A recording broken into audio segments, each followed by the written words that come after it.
We've got a beautiful November day going here. We're most of the way through our fall. All our annual pots have long frozen off, but we've got some winter weather coming. So we're going to work on our spruce tips or tree topper pots. The tree toppers are something that's harvested in the northern parts of Minnesota, even into Canada. And it's my understanding that it's a black spruce and they grow on the bogs. So it's a renewable source, and it's not actually a tree top or a spruce tip. They're actually just spruce trees growing on the ground. But since they look like a topper, they've got that name spruce tip or tree topper.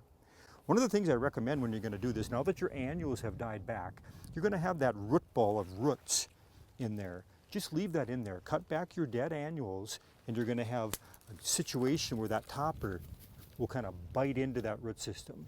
If you loosen it all up, that tree topper may or may not stand up. We'll get these laid out on the ground and we'll try to find the tallest topper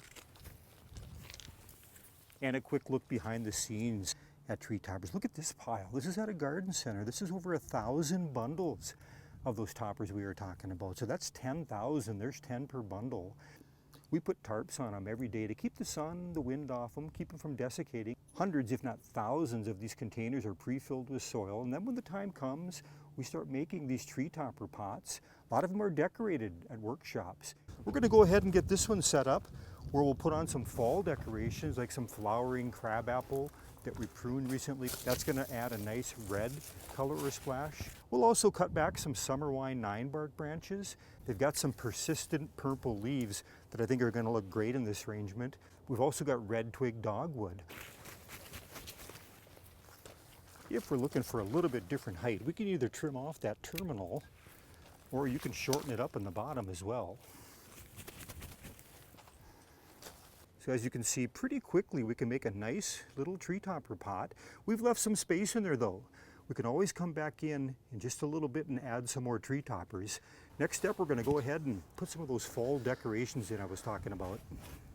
We'll go ahead and trim some of these red splendor flowering crab branches to a little bit more manageable size. We're shooting for about 2 to 3 feet on these. You can use wire to attach some of your decorations, and we may have to, but I think these are going to stick into the soil quite nice on their own. Another great benefit of these persistent fruits is the birds love them. They're going to be coming in and cleaning these up so they're a little bit closer to the porch where we can enjoy them. Those flowering crab apples, they're a little bit saucy this time of year, so you may get some stains in your hands or clothing. All right, I'm liking how this is turning out. That red color really draws your eye, mixes well with those green spruce tops. We left the tips taller on purpose. Let's go ahead and get after some of that dogwood and those 9-bark branches I was talking about. Look at this beautiful color on this summer wine 9-bark. We pruned this back to about 2 feet way back in March. You can find that video if you subscribe and page back. But look at that, it's about 6-7 feet tall, one season. This has got a nice burgundy color all season long, and now we're kind of fading into a softer red. Like I mentioned, these leaves are probably going to stay on for several more weeks. Once they fall off, we've still got a pretty showy coppery twig that'll still look very nice in that container. I think I might just put these more in the center.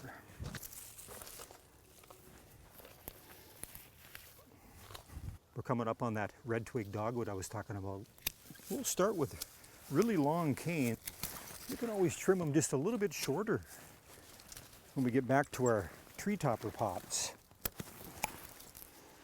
At first look, I can tell that this is a lot taller than I would like it in there. So we are going to go ahead, we'll trim this back a little bit, get some individual smaller stems. Yeah, I like that a little better. These are also called brush pots by some people. I think one of the reasons they call them brush pots is they go out in the country probably or wherever and they cut back brush. Same concept.